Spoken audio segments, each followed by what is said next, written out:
There are moments when the world moves around you, and yet inside everything feels muted. Colors lose their vibrancy, laughter becomes a distant echo, and even the simplest joys seem inaccessible. 4. Some, this quiet emptiness is not fleeting, it is a persistent companion. They move through life with a stillness that belies the storm beneath, as if the heart has retreated into shadow.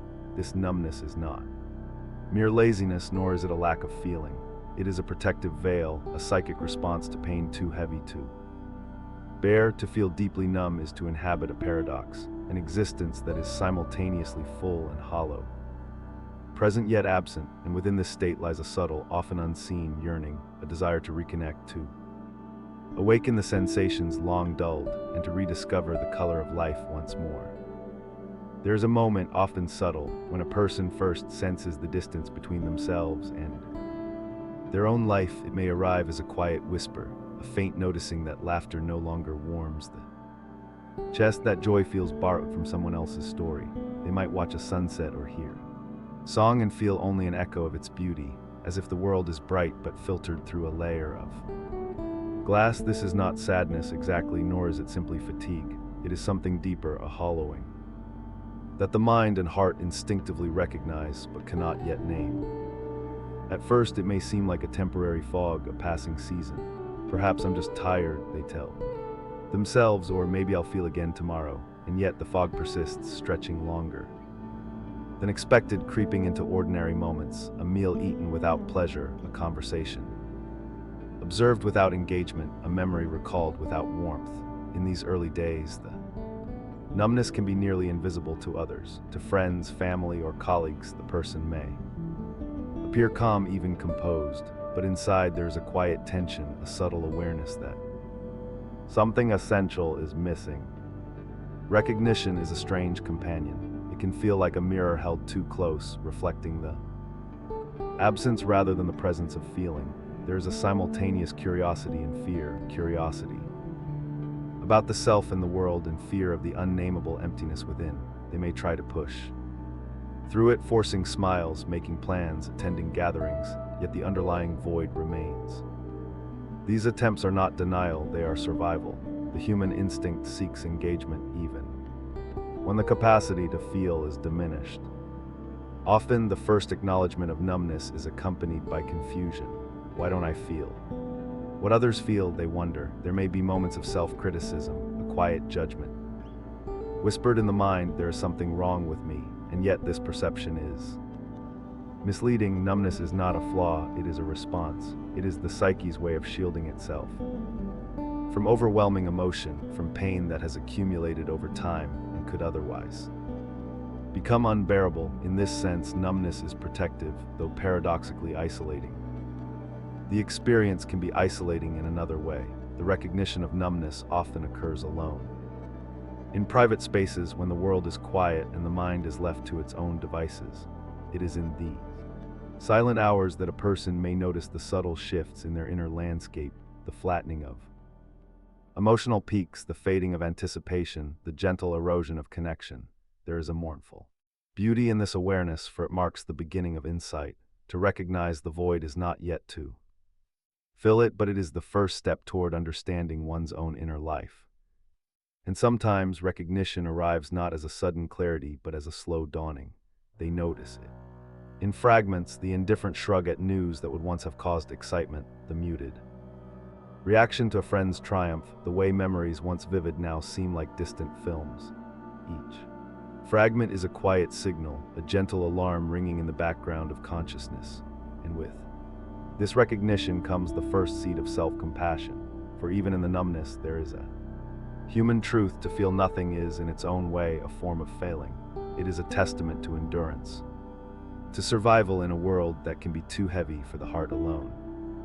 To understand numbness, one must trace its origins, like following a river upstream to the hidden springs from which it flows. Emotional numbness rarely appears spontaneously. It is often born of repeated experiences, of small and large wounds accumulating quietly over time. It may arise from trauma that the mind cannot process, from losses that are too heavy, or from repeated rejection and neglect that leave the soul wary of trust. In each instance, the psyche seeks refuge, crafting a quiet barrier to soften the impact of pain. For some, the roots stretch into early childhood, where emotional needs may have gone unmet. Child who learns that sadness or fear is unsafe to express, who is told to be strong or stop. Crying may gradually suppress feeling to preserve connection or even survival. The lessons are: subtle to endure is to survive, but to feel fully is dangerous.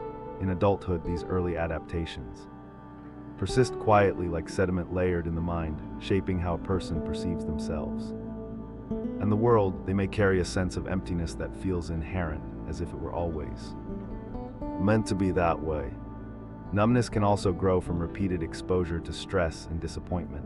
The adult who has navigated relentless pressure, whether from work, relationships, or societal expectations, may gradually disengage from the richness of experience, each time a heart opens only to be met with hurt, betrayal, or exhaustion. A protective instinct is reinforced. To feel less is safer. Slowly, this self-preservation becomes habitual, a shield woven seamlessly into daily life. The world remains vivid in appearance, but the inner landscape has been softened, muted, like a painting washed by rain. Loss and grief leave their mark as well, the mind unable to reconcile overwhelming sorrow sometimes numbs the emotional system to prevent further suffering. In these moments, numbness is an adaptive strategy. It permits continued functioning even when the cost is the temporary suspension of full humanity. A person may go about daily life smiling, working, attending social gatherings, while internally a quiet emptiness pulses beneath the surface. This is not a choice but an instinct, a subconscious mechanism designed to endure what the conscious mind cannot yet bear. It is important to recognize that the roots of numbness are neither moral failing nor weakness. They are evidence of resilience, of the mind's capacity to protect itself when circumstances are unbearable. The paradox of numbness lies here. It is simultaneously a symptom of pain and a shield from it. Those who feel deeply numb have often endured experiences that would have overwhelmed an unprepared psyche. In this sense, the numbness is a testament, not a deficit. Yet even as numbness serves as a protector, it quietly alters perception. Repeated suppression of emotion creates patterns of detachment, shaping how a person experiences intimacy, pleasure, and connection. Over time, the habit of withdrawing from feeling may itself become a root self-reinforcing cycle. They may begin to forget what it feels like to be fully alive, and the world may appear increasingly distant. Recognition of these origins, early wounds, repeated trauma, cumulative loss, is a gentle invitation to compassion rather than judgment. The roots of numbness are rarely singular. They intertwine and layer, forming a complex ecosystem of defense and survival. A childhood of neglect may combine with adult stress, loss, and relational difficulty, each strand reinforcing the others. The mind, in its quiet wisdom, builds these defenses not to punish, but to preserve. Understanding these origins is not about blame, it is about clarity. To see where numbness comes from is to illuminate the first paths toward awareness, a recognition that these protective responses were born from care for oneself, even when they obscure the fullness of failing. In tracing the roots, one begins to understand that numbness is not absence in the pure sense. It is a response to the weight of life, a strategy for enduring experiences that might otherwise fracture the self. It is here, in the acknowledgement of origin, that the possibility of gentle reconnection quietly begins to stir. Beneath the quiet surface of numbness lies a complex network of biology and psychology. Delicate interplay of brain, body, and mind. To feel emotionally muted is not simply a matter of willpower or character. It is a measurable state, reflected in the rhythms and chemistries of the nervous system. The human brain, in its remarkable sensitivity, adapts to trauma, stress, and repeated emotional strain in ways that often produce protective numbness. In this light, numbness is neither strange nor unnatural. It is a response, coded deep within the biology of survival. Neuroscience shows that prolonged stress and trauma alter the brain's pathways. The amygdala, the region responsible for processing emotion, can become hypervigilant, alert to threat yet disconnected from safety and pleasure. Meanwhile, the prefrontal cortex, the part of the brain that regulates thought, reflection, and emotion, may reduce its activity, dimming the capacity for joy, sadness, or excitement. The result is a muted emotional landscape, a mind aware of the world but partially shielded from it. Hormones, too, play a role. Chronic stress elevates cortisol, the body's stress chemical, which over time dampens the natural capacity to feel pleasure and engagement. Psychology adds another layer of understanding. Emotional numbness is often closely linked with dissociation, a subtle separation of mind and feeling, a protective mechanism designed to buffer the individual from experiences that feel overwhelming. Dissociation allows life to continue in the face of pain, but it comes at a cost. The individual experiences a persistent sense of detachment, a quiet distance from both internal sensations and external events. Memory may feel hazy, relationships may feel distant, and even meaningful moments may pass without emotional resonance. Attachment theory offers further insight.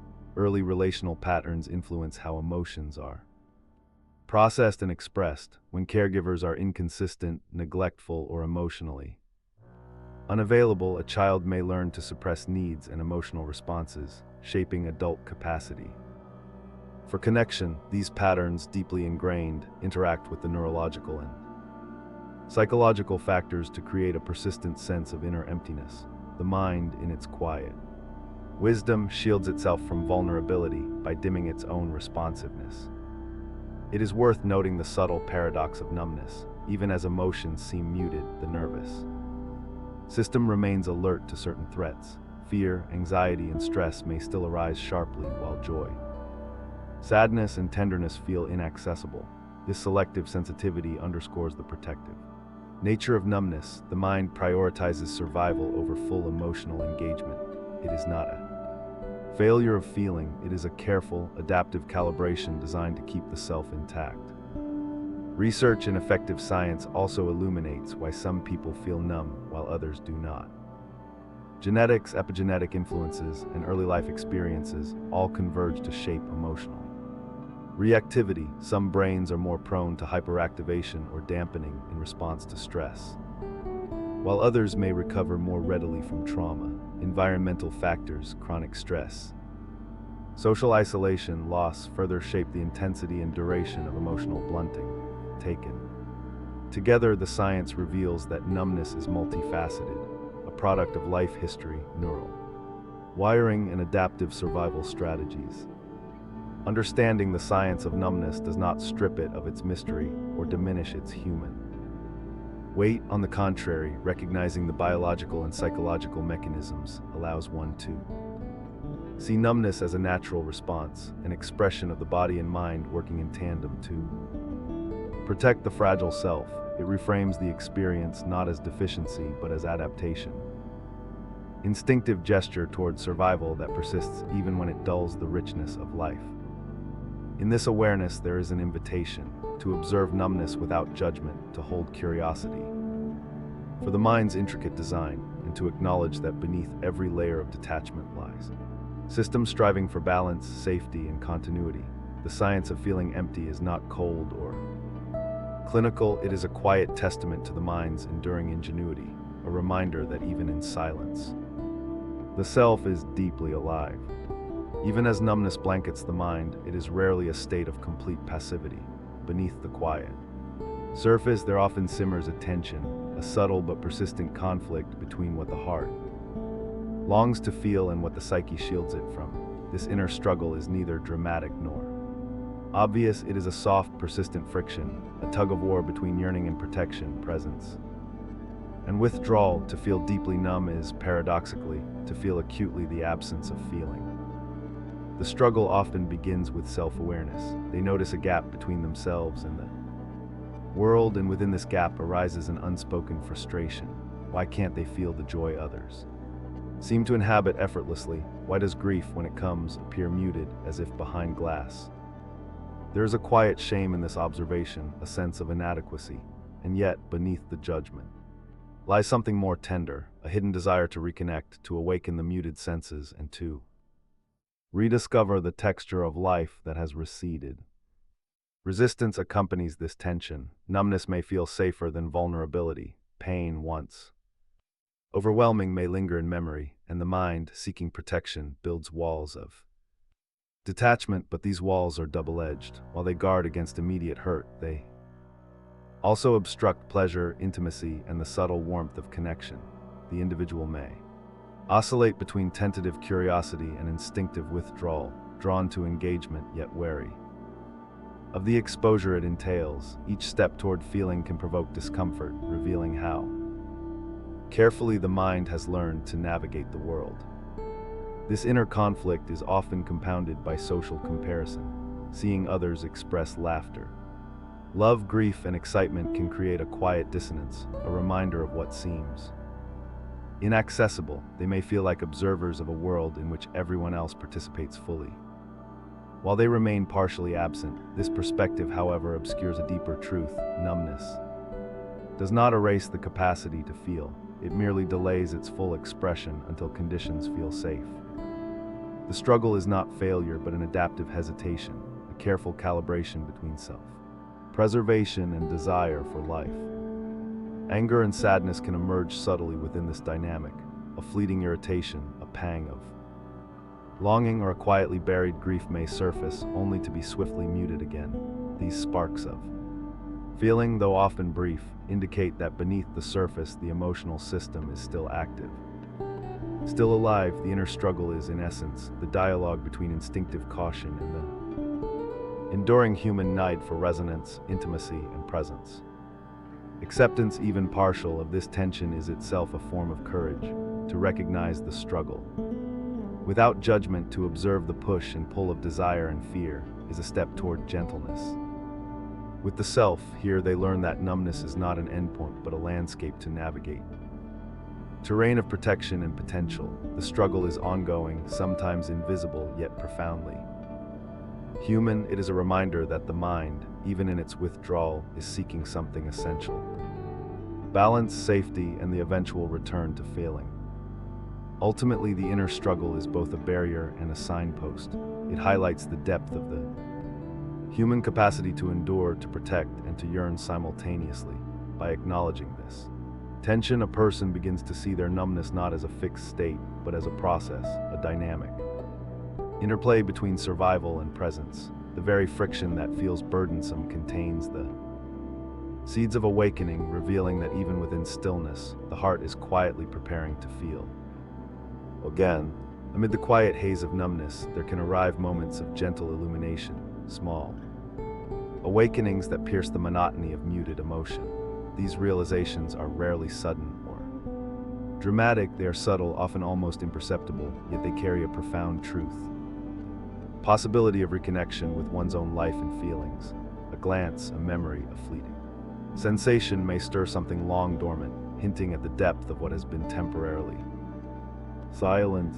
Realization often begins in stillness. Perhaps it is a morning when the sun feels warmer than usual, or a song recalls a memory that flickers with faint clarity. It might be a conversation in which laughter returns, tentative and fragile, like a candle flickering against shadow. These instances may be brief, easily dismissed, yet they serve as markers, reminders that numbness, while pervasive, is not permanent. Beneath the protective veil, the capacity to feel remains, waiting for a moment deemed safe enough to emerge.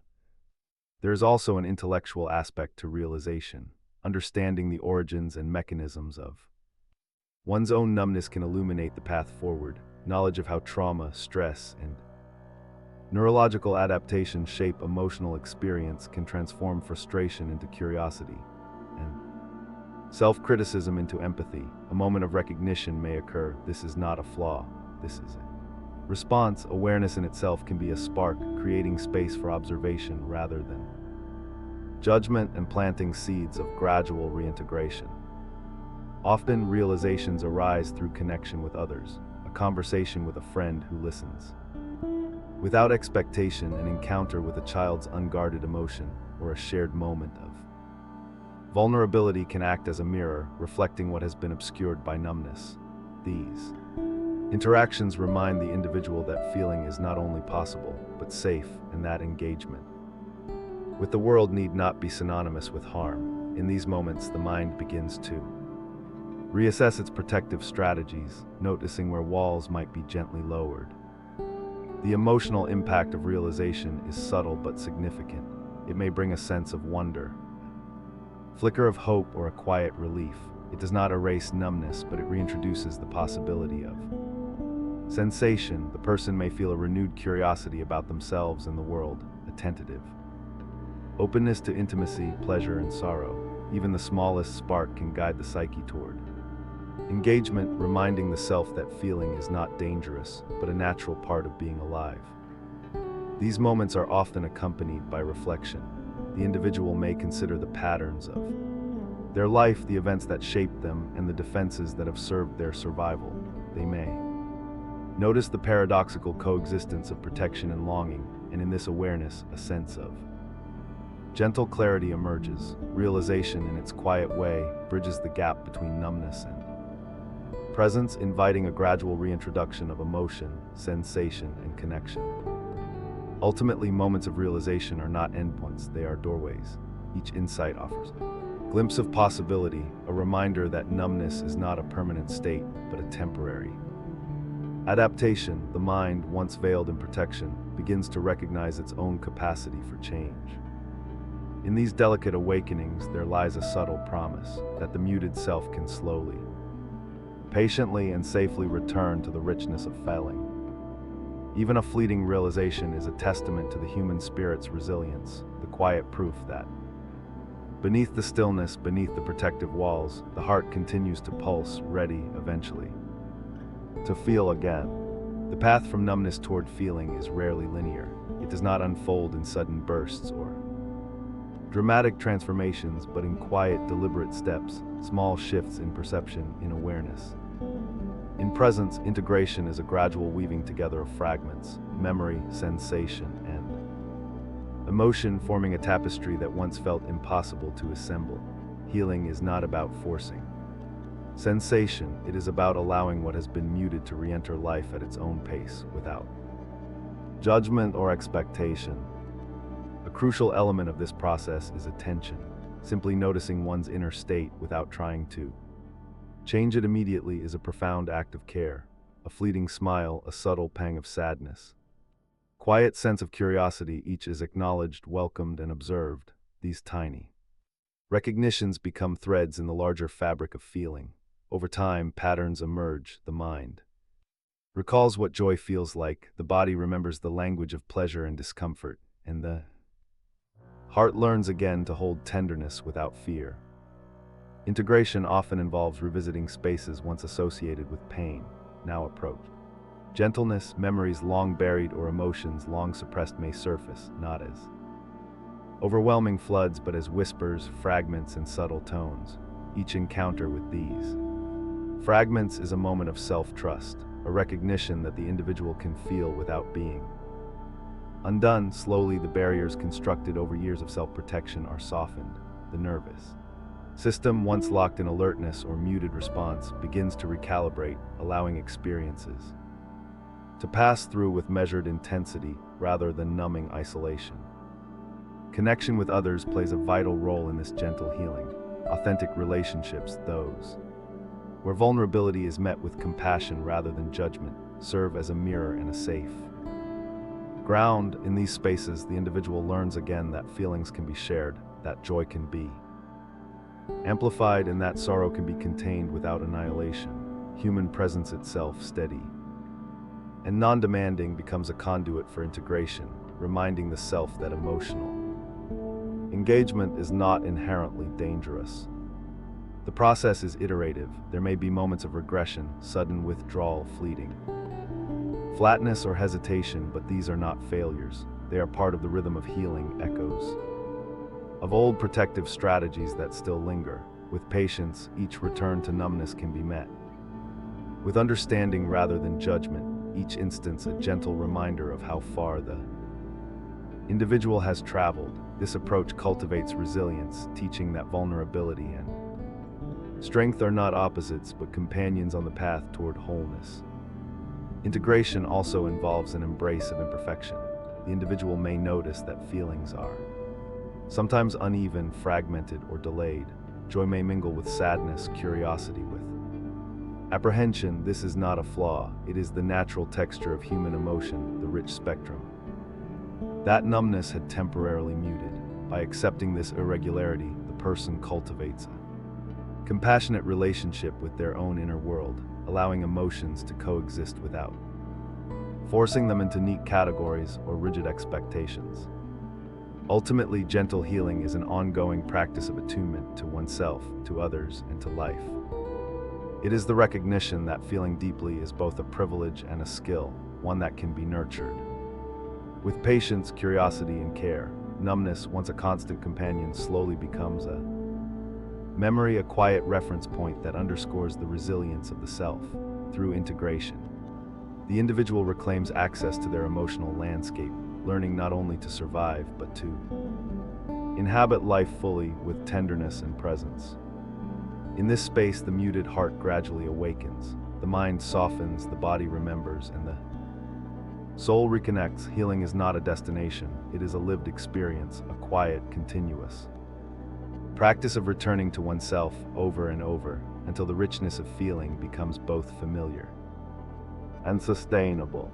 Numbness, once a silent companion, leaves its traces long after its grip loosens. It is neither wholly vanquished nor fully forgotten. It lingers like a shadow at the edge of awareness, a quiet reminder of resilience, endurance, and survival. In its presence, one glimpses the paradox of human experience, that even in the absence of sensation, life continues, quietly persistent, patiently waiting to be felt again.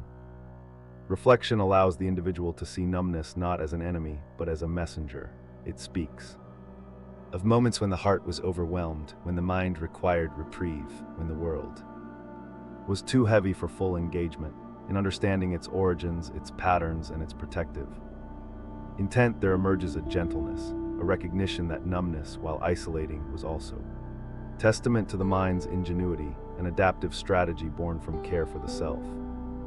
In revisiting this landscape, one notices the subtle awakenings that have punctuated the journey. The first smile that returns unbidden, the quiet joy found in an ordinary afternoon, the warmth of human connection that stirs something deep within. These moments, though fragile, are profound. They reveal the continuity of life and the enduring capacity of the human spirit to reclaim sensation, intimacy, and presence. They are proof that numbness is not permanent, that the mind and heart can learn to feel once more, even after years of silence. The poetic dimension of this reflection lies in the delicate awareness of impermanence and transformation. Emotions, once muted, begin to flow again in irregular streams, unpredictable yet authentic. A song may resonate unexpectedly, a memory may soften the chest with quiet longing, or a breeze may carry a sense of delight unnoticed before. Each moment becomes a brushstroke in the ongoing painting of a life rediscovered, vivid, imperfect, and beautifully alive. This reflection also encompasses empathy for oneself and for others. Understanding numbness cultivates patience and compassion, revealing that every human mind carries unseen struggles, often masked by composure or silence. Awareness of this shared human fragility fosters connection, dissolving judgment and opening space for kindness, both inward and outward. Embracing one's own muted periods, one recognizes the hidden resilience present in every human story. In the stillness of reflection, there is a gentle revelation. Life is not measured solely by the intensity of sensation, but by the capacity to endure, observe, and engage, even in muted states. Numbness, once felt as absence, can be reframed as a chapter in the broader narrative of being, a phase of survival, reflection, and eventual renewal. The mind, having navigated its protective strategies, gradually reclaims its capacity to feel deeply, to resonate with joy, sorrow, tenderness, and wonder. Finally, poetic reflection invites a lingering awareness of presence. To feel again is not merely to experience peaks of emotion, but to inhabit each ordinary, quiet moment with attention and Appreciation, it is in the small gestures, the subtle colors, the imperceptible rhythms of life that richness is rediscovered. Numbness, once a shroud, now becomes a reference point, highlighting the profound beauty of sensation when it returns. And so life continues, not as a return to an imagined fullness of unbroken feeling, but as a gentle, sustained presence in which both emptiness and sensation coexist. The human heart, having weathered quiet voids, now pulses with renewed awareness. It is a soft, enduring melody, a reminder that even in silence, even in stillness, life persists, waiting to be experienced moment by delicate moment.